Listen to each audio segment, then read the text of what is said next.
శుక్లాంబరధరం విష్ణుం శశివర్ణం చతుర్భుజం ప్రసన్నవదనం ధ్యాయేత్ సర్వవిఘ్నోపశాంతయే. గురుబ్రహ్మ గురుర్విష్ణు గురుర్దేవో మహేశ్వరః గురుః సాక్షాత్ పరబ్రహ్మ తస్మై శ్రీగురవే నమః. వ్యాసం వసిష్ఠనప్తారం శక్తేః పౌత్రమకల్మషం పరాశరాత్మజం వందే సుఖతాతం తపోనిధిం. నారాయణం నమస్కృత్య నరం చైవ నరోత్తమం దేవీం సరస్వతీం వ్యాసం తతో జయముదీరయేత్. వసుదేవసుతం దేవం కంసచాణూరమర్దనం దేవకీ పరమానందం కృష్ణం వందే జగద్గురుం. శ్రీ భాగవత కథాసుధలు 50వ భాగానికి స్వాగతం సుస్వాగతం. భక్తి విశేషాన్ని వివరించే ఒక ప్రాచీనమైన కథ గురించి, దాన్ని విష్ణుకింకరులు, విష్ణు సేవకులు, యమకింకరుల సంవాదం అని కూడా అంటారు. ఈ కథ నీకు చెప్తాను, శ్రద్ధగా విను అని పరీక్షిన్ మహారాజుకి సుఖబ్రహ్మ తెలియచేస్తున్నారు. ఓ మహారాజా, పూర్వం కన్యాకుబ్జమనే పట్టణంలో అజామిళుడు అనే ఒక బ్రాహ్మణుడు ఉండేవాడు. అతడు మహా పాపాత్ముడు, పరమ దరిద్రుడు, నింద్య చరిత్రుడు, మంచిని తిరస్కరించినవాడు, దురాచారపరుడు, నికృష్ట జీవనుడు, జోదాలన్నా వివాదాలన్నా ఆదరం మెండు, దొంగతనానికి పెట్టింది పేరు. అతడు యవ్వనపు మత్తులో ఒక దాసిని భార్యగా చేసుకున్నాడు. ఆమె యందు 10 మంది కొడుకులను కన్నాడు. ఆ వ్యామోహంలో మునిగిపోయాడు. ఆ పిల్లల ఆలనా పాలనలో ముద్దు ముచ్చట్లో చాలా కాలం గడిపాడు. సంసార లంపటుడై ఆనందంతో మైమరిచాడు. ఆ మురిపాలన్నీ ముగిసేటప్పటికీ ముసలివాడైపోయాడు. ఆ ముసలివాడైపోయినటువంటి అతని స్థితిని గురించి భాగవతం ఒక చక్కని పద్యంలో చెప్తోంది. నిర్మలంబన జాల నెరయు చిత్తంబన నల్లని వెంట్రుకలు తెల్లనయ్యెన్ తగుమోహపాశబంధంబు జారిన మాట్కిన్ పొదలిన అంగంబు వదలవ్రాలే ఇంద్రియంబుల కోర్కులింక నొల్లనను భంగి ఉడుగకతల చాల వడకజొచ్చే తమకంబు ప్రాయంబు తగిలిపోయిన మాట్కి లోచనంబుల చూట్కి నీచమయ్యే వగరు పుట్టే అంత బెగలెదంతంబులు నుక్కిసెయను దగ్గు పిక్కటిల్లే శిరసునొవ్వదొడంగె చెదరే మనంబంతన్ కడిది అయిన ముప్పు కాలమునను. మలినమైన మనస్సు చివరకు స్వచ్ఛతను పొందుతుందన్నట్లు అతని తల వెంట్రుకలన్నీ తెల్లబడ్డాయి. భార్యా పిల్లల యందు మమకారం తగ్గినట్లుగా శరీరం యొక్క బిగువు తగ్గింది. ఇంద్రియాలు తమకు మోహం వద్దన్నట్లుగా తల అడ్డంగా వణకసాగింది. తీవ్రమైన కోరికలు వయస్సుతో పాటు తగ్గినట్లు కంటి చూపు కూడా మందగించింది. నోటికి రుచి పోయింది. దంతాలు ఊడిపోయాయి. ఆయాసం, దగ్గు పెరిగాయి. తలనొప్పి హెచ్చింది. ఈ విధంగా అతనికి ముసలితనం నాటికి మనసు కూడా చెదిరిపోయింది అంటున్నారు భాగవతంలో. అయినా అతనికి చివరి కొడుకైన వాడు అతనికి నారాయణుడని పెట్టుకున్నాడు పేరు. ఆ పిల్లవాడంటే అతనికి చాలా మక్కువ. ఆ మక్కువతోటి అతను ఎప్పుడూ ఆ నారాయణుడినే తలుచుకుంటూ ఉంటాడు. ఆ పిల్లవాడిని ముద్దు చేస్తూ ఉంటాడు. ఆ పిల్లవాడికి అన్నం తినిపిస్తూ ఉంటాడు. ఆ విధంగా ఆ పిల్లవాడితోటే ఆహార పానీయాదులు, ఆటపాటలందు కూడా తనతో కాలం వెళ్ళదీస్తూ మరణం ఆసన్నమైందన్న విషయాన్ని కూడా గుర్తించలేకపోయాడు. అజామిలుడు ఈ విధంగా అజ్ఞానంతో వ్యామోహంలో ఉంటూనే మృత్యువు ఆసన్నమైన సమయం తనకు ప్రియపుత్రుడైన నారాయణుణ్ణి ఆ పేరుతో పిలుస్తూ తనలో తానే ఎక్కువగా తలుచుకుంటూ కాలం గడుపుతున్నాడు.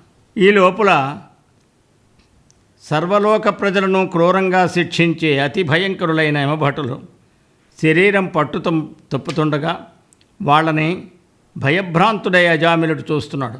ఘాతకుల దండదండిత పాతకుల మహోగ్ర కర్మభర నిష్కరుణాజాతకుల ప్రేతనాయక దూతక సంతతుల అతడు దూరమునందున్. పాపాత్మను దండించడంలో కఠినంగా ప్రవర్తించేవారు, భయంకర రూపం కలవారు, నిర్దయాజాతకులైన యమభటులను ఆ బ్రాహ్మణుడు అంటే అజామనుడు దూరం నుండి చూశాడు. కనియన్ బ్రాహ్మణుడంచ కాలమున వీకన్ రోషనిష్యూతులన్ ఘనపీనోష్ట వికారవక్త్ర విలసద్గర్వేక్షణోపేతులన్ జనసంత్రాసకరోద్యతాయత సుపాసశ్రేణికాహేతులన్ హననవ్యాప్తి విభీతులన్ మూరాత్మనేతలన్ దూతలన్. కోపంతో భయంకరంగా వేలాడుతున్న పెదవులు కలిగిన వికారముఖాలతో, తీక్షణమైన చూపులు కలిగిన వారు, పాపులకు భయం కలిగించే యమపాశాలను ఆయుధాలను కలిగిన వారు, మరణవ్యాప్తితో విశేషంగా భయాన్ని కలిగించేవాళ్ళు, తనను తీసుకెళ్ళడానికి వచ్చిన 3 యమదూతలను ఆ అజామిలుడు చూశాడు. జీవితం చివరి దశలో ఉన్న అజామిలునికి వికృత ముఖాలతో, మిడిగుడ్లతో, వికారమైన చెక్కిళ్లతో, ఒంటి నిండా నిక్కపొడుచుకున్న వెంట్రుకలతో, సకల జీవులను పీడించి ప్రాణాలను హరించగల అనువైన యమపాశాలు ధరించిన యమకింకురుల దర్శనంతో అవయవ పటుత్వం కోల్పోయి చెలుస్తున్న ప్రాణాలు కలవాడై కదలిక లేనివాడై ఉన్నాడు. తన చివరి దశలో దూరంగా ఆడుకుంటున్న తనకు అత్యంత ఇష్టుడైన ఆఖరి కుమారుణ్ణి చూడాలనిపించి నారాయణ నారాయణ నారాయణ అని 3 సార్లు పిలిచాడు. ఆ పిలవగానే మరణపు వేల అద్దనుజమర్దును సంస్మరణంబు చేయన్ పరిసరవర్తులు ఆత్మపరిపాలకులు నామమున ఆలకించి నిష్ఠురగతి ఏగుదెంచి పొడచూపి అదల్చిరి కాలుదాసులన్ ఖరతర భాషులన్ వికట కల్పిత వేషులన్ దీర్ఘరోషులన్. ఆ అజామిలుడు తన మరణకాలంలో శ్రీ మహావిష్ణువుని నారాయణ నారాయణ అని స్మరించాడు. వాస్తవానికి తన 10వ కొడుకేనని పిలుస్తున్నాడు నారాయణ అని. అది నారాయణ స్మరణ ఖాతాలో పడింది. ఆ స్మరణ విన్న విష్ణుదూతలు చాలా తొందరగా వచ్చి పరుషంగా మాట్లాడేవారు, భయంకర రూపాలు కలిగిన వారు, ఎంతో కోపం కలవారు అయిన యమకింకరుల్ని అడ్డగించారు. ఈ సందర్భంలో మనం భగవద్గీతలోని ఒక శ్లోకాన్ని గుర్తు చేసుకోవాలి. యం వాపి స్మరన్ భావం చదత్యంతే కళేబరం తం తమైవేతి కౌంతేయ సదా తద్భావభావితః అనే గీతావాక్యాన్ని అనుసరించి ప్రాణోత్క్రమణ సమయంలో నారాయణ స్మరణం చేసిన మాత్రంచే ఎవరికైనా పాపాలు నశించి విష్ణుదూతల దర్శనమవుతుంది అంటున్నాడు. ఈ విష్ణుదూతలు వచ్చారు. రాగానే యమకింకరులను అడ్డగించారు. అప్పుడు వారిద్దరి మధ్యన అంటే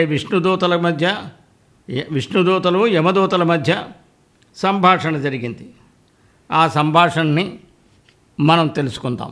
యమదూతలు అంటున్నారు, ఎవ్వని వారలు మాతో చివ్వకు గతమేమి ఇట్లు చిక్కిన వానిన్ క్రొవ్వున విడిపించితిరి ఇక నవ్వులకో యముని శాసనంబులు జగతిన్. ఎవరయ్యా మీరు? మా కర్తవ్య నిర్వహణలో ఉన్న మమ్మల్ని అడ్డగించి మా వశమైన ఈ ప్రాణిని కాపాడుతున్నారు. ఇక ఈ లోకంలో యముని శాసనాలు నవ్వుల పాలు కావలసిందేనా అని అడుగుతూ, ఎవ్వరు మీరయ్య ఈ భవ్య రూపములు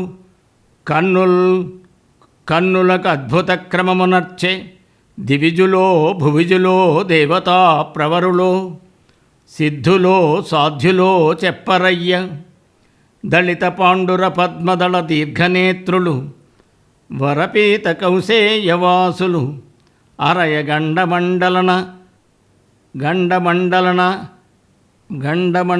టత్కుండల ద్వయులును పటు కిరీట ప్రభాభాసితులును భూరి పుష్కర మాలికాచారువక్షులు అమిత కోమల నవయౌవనాధికులు బాహుకేయూరమణిగణగ భ్రాజమాన ఘన చతుర్భుజులు అభ్రసంకాసరుచులు. సంస్కృత పదాలతోటి రాసిన పద్యం.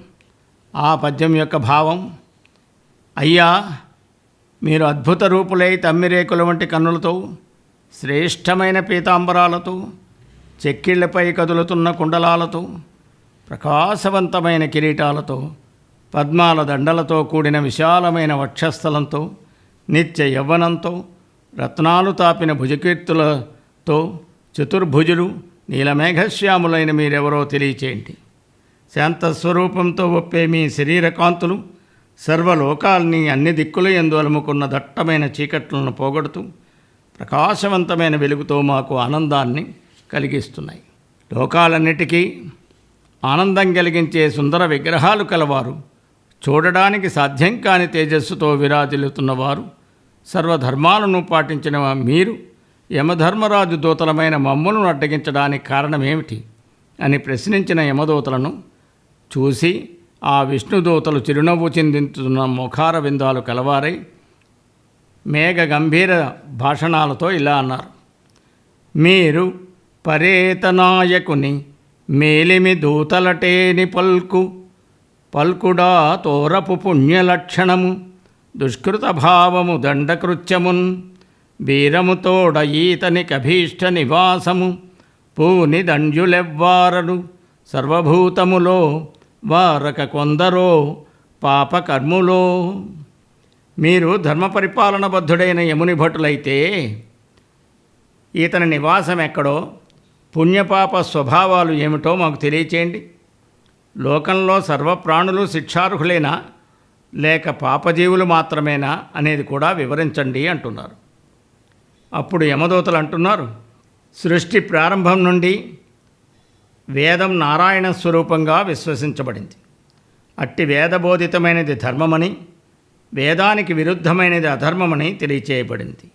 శ్రీమన్నారాయణుని సంకల్ప బలం చేత ఈ సృష్టి కార్యం ప్రారంభమై సత్వరజస్తమో గుణాలతో కూడిన జీవులు జన్మించాయి. ఇవి తమకు అనుకూలమైన నామ గుణ రూప భేదాలుచే వేరు చేయబడి కర్మలను ఆచరిస్తున్నాయి. ఈ జీవుల కర్మలకు సాక్షులుగా పంచభూతాలు, సూర్యచంద్రులు, రాత్రింపవళ్ళు, కాలము మొదలైనవి ఉన్నాయి. వారి సాక్ష్యాలను అనుసరించి జీవులకు శిక్షలు అమలు జరుగుతాయి. జీవుడు తనకు ఇష్టమైన విధంగా పుణ్యపాప కర్మాలు చేస్తాడు. ఈ కర్మలను అనుసరించి శుభాలు కానీ అశుభాలు కానీ ప్రాప్తిస్తాయి. ఆలోచించి చూస్తే దేహదారులకు సత్వరజస్తమో గుణాల సంపర్కం తప్పదు. అందువల్ల దేహి అయిన ప్రతి జీవి కర్మాచరణ తప్పక చేయవలసిందే. జీవుడు ఇప్పటి జన్మలో చేసిన కర్మల పాప పుణ్యాలను ఆధారంగా తీసుకుని తరువాత జన్మలలో అందుకు తగిన రూపాలు పొందుతాడు. ఈ జన్మ కర్మ ఫలితాలను మరుచటి జన్మలో తప్పక అనుభవిస్తాడు అని యమదూతలు చెప్తూ ఇంకా అంటున్నారు: వినండి, సత్వరజస్తమో గుణాలలో ఒకదాని ప్రభావం వల్ల జన్మించిన జీవులు సాత్వికులు, రాజసులు, తామసులు అని పిలువబడతారు. సాత్వికులు ధర్మాచరణ పరులై సుఖాలు అనుభవిస్తారు. రెండవ వారు అహంకారపూరితులై ధర్మాధర్మాలను రెండింటినీ ఆచరిస్తూ సుఖదుఖాలను రెండింటినీ అనుభవిస్తారు. మూడవ వారు ఘోరబుద్ధి కలిగి అధర్మపరులై కష్టాలవుతారు. సమవర్తి అయిన యముడు సర్వప్రాణులలో అంతరాత్మ రూపంలో ఉండి వారి వారి గుణాలకు, కార్యాలకు సాక్షిగా ఉండి వారి ప్రవృత్తులకు ప్రేరణ కల్పిస్తాడు. అజ్ఞానులు తమోగుణ ప్రధానులై దేహాత్మభావం పొంది ఉంటారు. పూర్వ స్మృతిని కోల్పోయి కర్మేంద్రియాలతో పాపకర్మలు చేస్తూ జ్ఞానేంద్రియాల వలన విషయలంపటులై వాగ్రూపమైన, మానసికమైన, శారీరకమైన కర్మలు చేస్తూ ఉంటారు. కర్మేంద్రియాలు, జ్ఞానేంద్రియాలు తన్మాత్ర పంచకాలతో కూడి మనస్సుతో కలిపి తాను అంటే ఆ జీవుడు 17వ వాడై ఉపాధి సంబంధం కలిగి సంసారబద్ధుడై కొట్టుమిట్టుడుతూ ఉంటాడు. పైన చెప్పిన 16 అంశాలలో కూడిన జీవుడు సత్వగుణం కలవాడైతే హర్షాన్ని, రజోగుణం కలవాడైతే శోకాన్ని, తమో గుణం గలవాడైతే భయాదులను పొందుతాడు. ఈ అరిషడ్వర్గాన్ని అంటే కామక్రోధ లోభ మదమోహ మాత్సర్యాలను జయించలేక సంసార బంధ కారణమని తెలుసు కూడా కర్మలు చేస్తూ పూర్వజన్మ వాసనల కారణంగా కర్మలు చేస్తూ ఆ కారణంగా పట్టుపురుగు తాను అల్లుకున్న గూటిలో చిక్కుకొని బయటికి రాలేని విధంగా ఈ సంసార క్రమంలో పడి చిక్కుకుంటాడు. ఏ ప్రాణి అయినా సరే తనకు విధించిన పనులు చేయకుండా ఉండడం సాధ్యం కాదు. వాసనాబలాన్ని బట్టి ఆయా గుణాలు ఏర్పడతాయి. ఆ గుణాలకు అనుగుణంగా జీవుడు కర్మలు తప్పక చేయవలసి ఉంటుంది. అవ్యక్తమైన వాసనాహేతువు చే ఏర్పడిన గుణాల వల్ల జీవి బద్ధుడవుతాడు. కాబట్టి బలవంతంగానైనా కర్మలు చేస్తూ ఉంటాడు. జన్మ పరంపరారూపమైన సంసార చక్రం నుండి విముక్తి పొందాలంటే ఆ పరమేశ్వరుని యందు అనన్య భక్తి కలిగి ఉండాలి. ఇప్పుడే అతనికి జీవన్ముక్తి లభిస్తుంది. ఈ అజామినుడు పూర్వజన్మ సంస్కారం వల్ల శ్రేష్టమైన బ్రాహ్మణ వంశంలో జన్మించిన వేదశాస్త్రాలను అభ్యసించాడు. పెద్దలను జ్ఞానులను సేవించాడు. ఎంతో మంచివాడిగా సిద్ధులు కూడా పొందాడు. అలాంటి వాడు ఒకసారి ఒక అడవిలో ఒక పొదరింటిలో కామోత్కంఠతో ఉన్న స్త్రీ పురుషులను చూసి ఆ స్త్రీ మీద వ్యామోహం చెంది ఆ స్త్రీతోటే ఉండి తర్వాత తన భార్యని వదిలి తల్లిదండ్రులను వదిలి ఆ స్త్రీతో ఇంట్లోనే ఉండిపోయాడు. ఆ స్త్రీని సంతోషపెట్టడానికి దారి దొంగతనాలు చేశాడు, మోసాలు చేశాడు, జూదాలాడాడు, వేదాన్ని మర్చిపోయాడు. తనకి అందినటువంటి తను నేర్చుకున్న మంచి అలవాట్లన్నీ మర్చిపోయాడు. ఆ స్త్రీ యందు 10 మంది పిల్లలను కన్నాడు. వీడు చేసినటువంటి దోషాలు అన్నీ కాదు. కులాచార మర్యాదలను కూలత్రోశాడు. తండ్రి సంపాదించిన ఆస్తి అంతటినీ ఆమె పాలు చేశాడు. ఆ దాసిపాలు, ఆ వేశ్యపాలు చేశాడు. సాధు లక్షణాలైన సద్గుణాలను విడనాడాడు. రుచి మరిగి ఆ వాలుకన్నుల ఇంతి అందచందాలకు లొంగిపోయాడు. ఈ వేదాంత చర్చల్ని వదిలేశాడు. వేదాన్ని పారాయణం చేయడం వదిలేశాడు. ఇలాగా ఎన్నో తప్పులు చేసి చివరికి పాపాత్ముడైపోయాడు. ఎంత పాపాత్ముడైపోయాడో అతను కోటి సంఖ్యల ఎక్కుడు పాపాలు చేశాడంటున్నారు. ఈతడు కోటి సంఖ్యలకు ఎక్కుడు పుట్టువులందు చెంది యాయాతములైన పాప నివహంబులనన్నిటినీ పారద్రోలెన్ ప్రఖ్యాతమతిన్ మహామరణ కాలమున హరి పుణ్యనామ సంభూత సుధామయాద్భుత విభూతి కరాక్షర సంగ్రహమునన్. ఈ విధంగా అతను పాపకర్మలు చేసి శిక్షలకి అర్హుడు.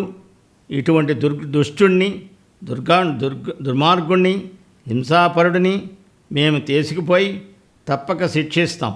దాని వలన మాత్రమే ఇతడు పాపరహితుడవుతాడు అని పలుకుతున్న యమదూతలను వారించి నయకోవిదులైన విష్ణుదూతలు సమాధానం చెప్పడం ప్రారంభించారు. ఆ సమాధానం వచ్చే భాగంలో తెలుసుకుందాం. సర్వం కృష్ణార్పణమస్తు. స్వస్తి.